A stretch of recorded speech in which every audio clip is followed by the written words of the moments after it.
What is up, guys? It is Tub and Shades, and we are back with some more NFL content to share with you guys. Today, we are starting a series that we didn't really do last year, but we're going to start this year.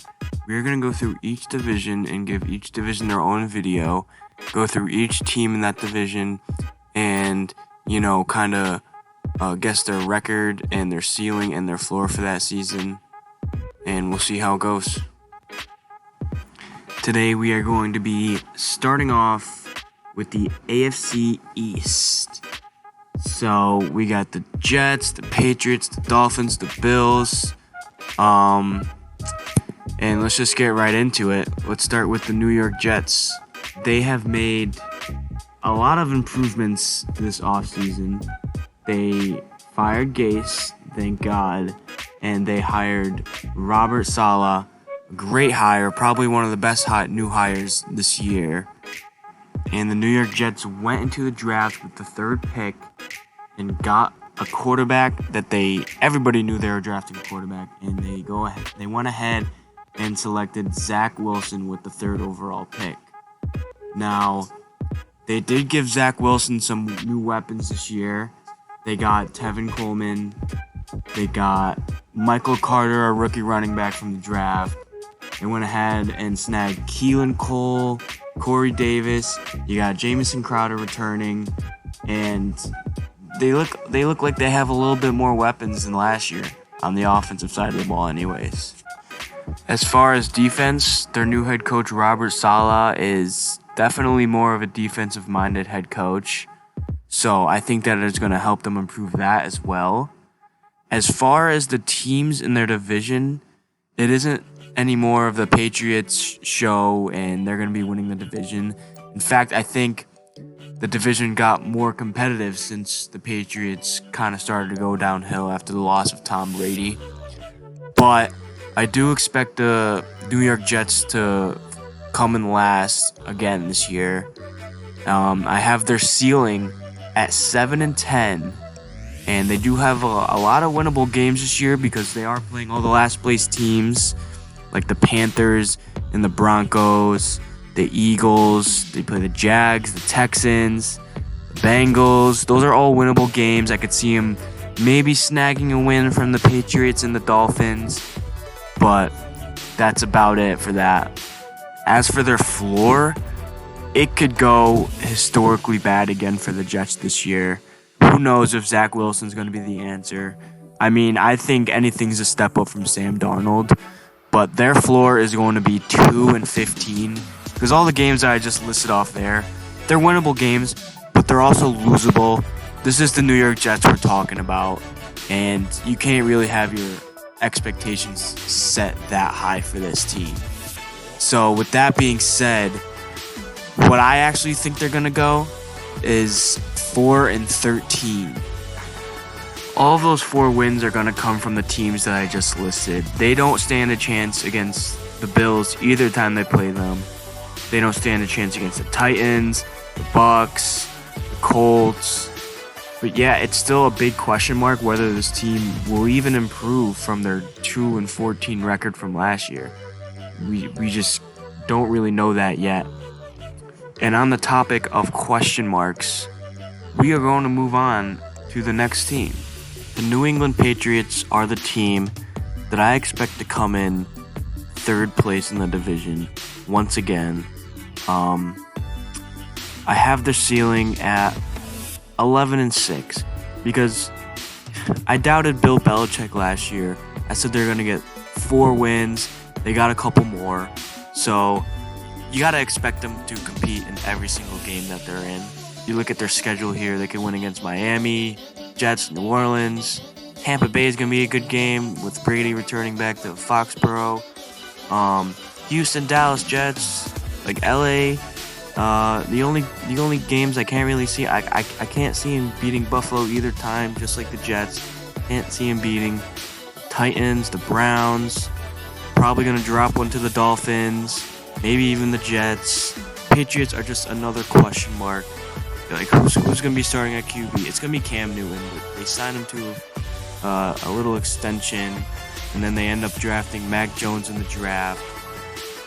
So Cam Newton, you could probably expect him to start week 1 and Mac Jones to start a couple weeks later after Cam Newton continues to disappoint because he does not know how to throw a football. Their defense is still elite. They got Gilmore, who, is a little disappointed right now. They got J.C. Jackson. Yeah, they had an elite defense in 2019, and it obviously regressed since then. But their defense is still going to be solid. And this season, I really want to see the Patriots kind of establish that number 1 running back in Damian Harris that I think they have. They're always a running back by committee, and I kind of want to see that change this year and give Damian Harris the chance that he deserves to establish himself as a pretty good running back in this league. Ultimately, Bill Belichick will at least get 5 wins. There is no way the Patriots find their way under the 5-win mark. And as said before, their ceiling is 11-6, but I think they will go another year missing the playoffs, and I think their record is going to end up being 7-10 this year. And Bill Belichick, we'll see what he does after this year, and I think they're going to have to kind of start a new offense. They brought in Mac Jones, obviously, but they're going to have to make some more improvements in order to become a contender again. Next up, we got the Miami Dolphins, a team that is bringing back Tua Tagovailoa and Brian Flores. I absolutely love both of these guys. Brian Flores establishing himself as a top head coach, a very defensive-minded head coach, and it clearly showed with Miami Dolphins having one of the best defenses in the league, led by Xavier Howard. And Tua, well, he had a mediocre season this year, or this past year, and I expect him to make a jump. Now, a lot of people don't believe that he's built for the NFL, but I truly believe in Tua, and I think he could leave this Miami Dolphins team with this defense into the playoffs. For the offense, which is most definitely their weaker side of the ball, they got Myles Gaskin being their number 1 back this year. They brought in Will Fuller. They got Devontae Parker coming back. They got a couple weapons on the offense side of the ball, and I expect Tua to capitalize on this. So their ceiling, we've seen defensives carry teams before. I don't think that's going to be the case, but it could be with this team. But this ceiling is going to be 13-4, and their floor, I could see it going no more less than 8-9. It's going to be hard for them to overcome the Bills in this division, who you don't like to see them on your schedule twice. You lose to the Falcons, Baltimore, and obviously the games that they're most likely going to lose: the Titans, Buccaneers, the Saints. But I think they will ultimately get 10 W's in the win column and make the playoffs after getting snubbed last year in that stacked AFC conference. As for the last team we have to discuss here, the Buffalo Bills. Expectations are sky high for this team after a career year from Josh Allen. And I said it after Lamar Jackson won the MVP, it's hard to go up from there. So I do expect the Bills to regress a little. They're still going to win the division. They still have a great defense led by Tre'Davious White and Micah Hyde. But Josh Allen really took a big step last year, and in getting Stephon Diggs as a part of that offense is really key in order for them to repeat as division champions, as everybody expects them to do.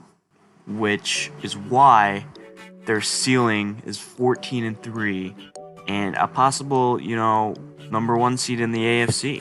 Like this Buffalo Bills team is going to be one of the favorites coming into this year. And if things go wrong, I have their floor at 9-8. If Josh Allen kind of goes back to where his rookie and second year ways, I could see him finishing 9-8. But they're not going to finish below 500. It's going to be a regression for Josh Allen. I actually think they're going to go 11-6, 2, 3, maybe 4 seed in the AFC. But I still think this Buffalo Bills team, they're a Super Bowl contender, and they're not going to be playing around this year after a disappointing AFC Championship game against the Chiefs. So that's it. That's how the AFC East is going to wrap up this end up this year. Be sure to like and subscribe. Leave a comment on what you think is going to be the standings for the AFC East. We're going to be back doing more divisions, and we also got another series with the NFL close comparisons. So be sure to watch those as well. And see you next time.